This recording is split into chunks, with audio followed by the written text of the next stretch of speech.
మనకి ఏదైతే గోదావరి జలాలు వచ్చి కృష్ణా నది దగ్గర ఇబ్రహీంపట్నం దగ్గర కలుస్తుందో అక్కడ ఈ యొక్క కృష్ణ హారతులు అని చెప్పి ఆనాడు పెట్టి రెగ్యులర్గా కూడా దీన్ని నడపాలి అని చెప్పి ఆనాడు ముఖ్యమంత్రి గారు ఆదేశించడం కొంతకాలం జరిగింది కూడా వాస్తవం. ఆ తర్వాత కాలంలో మరి అది డిస్కంటిన్యూ అయ్యి డిఫరెంట్ అయిపోయింది. పోయిన సంవత్సరం మనం అక్కడికి వెళ్ళి నేను మున్సిపల్ మినిస్టర్ గారు అందరం వెళ్ళాం, చూసాం. దాన్ని ఎలా రివైవ్ చేయాలని ప్లాన్ చేసేటప్పుడు అప్పుడు మన సిపి గారు అందరూ ఉన్నారు. దీన్ని ఆలయం దగ్గరే చేస్తే దీనికి పవిత్రత వస్తుంది.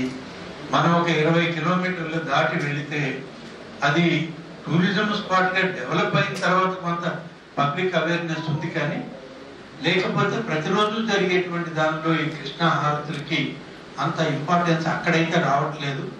మనం ఇక్కడిని దుర్గా గారి దగ్గరనే చేద్దామని చెప్పి అనుకోవడం, మన కమాండ్ కంట్రోల్ ఆఫీస్ కూడా కిందనే పెట్టుకున్నాం. దాని దగ్గరే ఈ కృష్ణ హారతులను కూడా చేయడం మొదలుపెట్టాం.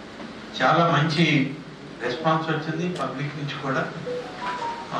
అందరూ కూడా దీన్ని బాగా అప్రిషియేట్ చేశారు. సీఎం గారు ఇక్కడ దీన్ని కంటిన్యూ చేయాలి అని చెప్పి డైరెక్షన్ కూడా ఇచ్చారు.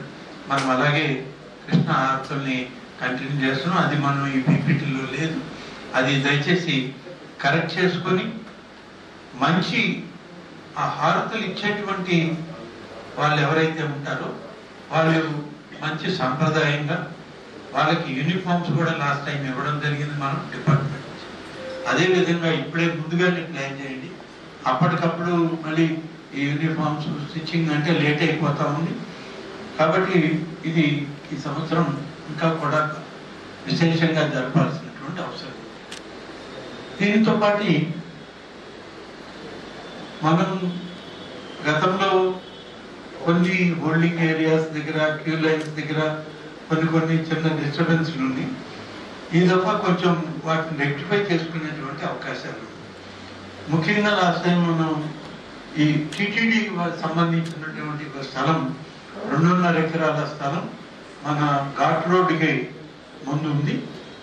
మనం ఇబ్రహీంపట్నం నుంచి వచ్చేటప్పుడు టువర్డ్స్ విజయవాడ వచ్చేటప్పుడు ఆ 2.5 acres ల్యాండ్ మనకి ఇవ్వాలి అని చెప్పి ఒక ప్రపోజల్ ఇటీవలే తిరుమల కోఆర్డినేషన్ మీటింగ్, మరి నేను అక్కడ చైర్మన్ గారు ఈఓ గారితో సీఎం గారు కోఆర్డినేషన్ మీటింగ్ పెట్టండి అంటే పెట్టాం.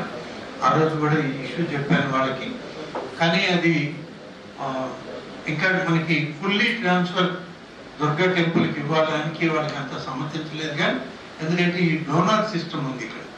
డోనార్ ఎవరైనా పర్టికులర్గా ఒక టెంపుల్కి ఇస్తే వాళ్ళే నిర్వహించాలి, లేదా లీజ్ అవుట్ చేయాలి తప్ప టైటిల్ మార్చడానికి లేదు.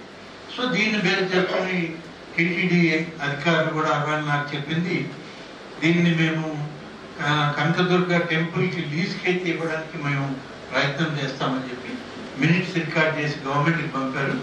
గవర్నమెంట్లో అది ఒక డెసిషన్ సీఎం గారితో మాట్లాడి తీసుకోవాల్సిన అవసరం ఉంది. కానీ మనం వాడుకోవడానికి అయితే ఈ ఉత్సవాలకి అది మనకి అవైలబిలిటీ ఉంది, దాన్ని మనం వాడుకునే అవకాశం ఉంది. దీని తర్వాత మన మెయిన్ టెంపుల్ దుర్గా అమ్మవారి టెంపుల్ యొక్క ఈ బంగారు కవచం ఏదైతే మనం బాహ్యంగా ఉన్నటువంటి గర్భాలయానికి అంతరాలయానికి ఉందో అది పై వరకే ఉంది, క్రింది వరకు తీసుకురావాలి అని చెప్పి దానికి కూడా టీటీడీ వాళ్ళ సహకారమే కోరాం. ఆ రోజు మీటింగ్లో ఇది కూడా ప్రస్తావన చేశాను. చేస్తే వారు చేయడానికి మేము ఎట్లయినా మా వెసులుబాటు చూసుకొని మేము టెక్నికల్ సపోర్ట్ మీకు ఇస్తాం, బంగారం గోల్డ్ అదంతా మీకు ఉంది కాబట్టి మీకు ప్రాబ్లం లేదు. కానీ ఏంటంటే ఈ టెంపుల్కి క్రింది వరకు తీసుకురావడానికి